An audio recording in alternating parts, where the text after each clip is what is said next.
Ćao svima, dobrodošli u moj novi video, a kao što možete da vidite, sve je ozelenilo i procvetala je trešnja. To je znak da je stiglo proleće u Japanu. Ja danas nosim dres reprezentacije Japana u ragbiju, a njihov zvaničan znak je trešnjen cvet. Naime, oni se nazivaju Brave Blossoms, što znači hrabri cvetovi. Naravno, to se misli na trešnjen cvet.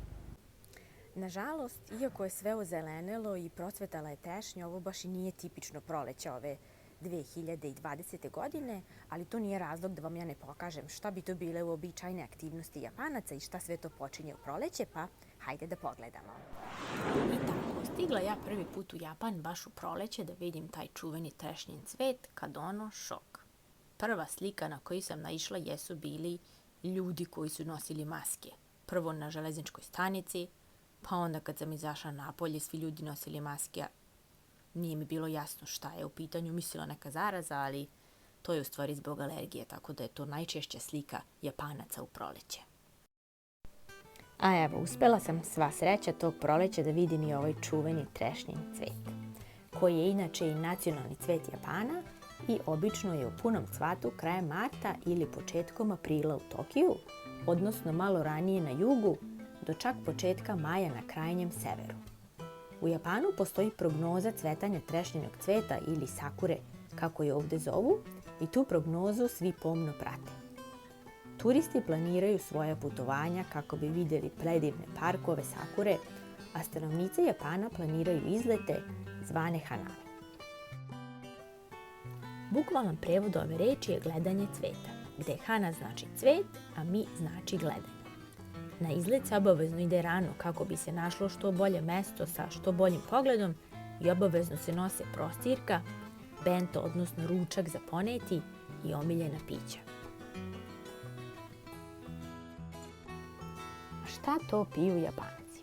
Pa uglavnom piju nezaslađene čajeve, a veoma često i alkohol, pa znaju i da preteraju. I tako onda neki ljudi uopšte ne uživaju u gledanju tog čuvenog trešnjenog cveta, već su došli da isključivo jedu i piju, što ni nama Balkancima baš nije strano.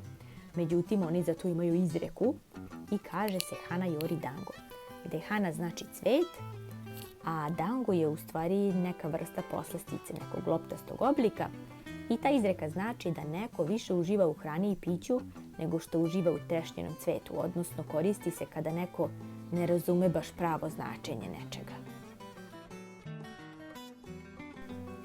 Na izlet se najčešće ide sa porodicom, prijateljima ili kolegama, često i više puta. Čak i premijer Japana organizuje Sakura Omiru Gai zabavu, gde poziva najzaslužnije građane, odnosno građane koji su dali najveći doprinos društvu, da zajedno uživaju u trešnjenom cvetu i time im odaje počast i zahvalnost. Sakura se gleda čak i noću, kada su parkovi i šetališta osvetljeni ružičastim svetlima i posebno su romantični, te su idealni za ljubavne sastanke, odnosno dejtove.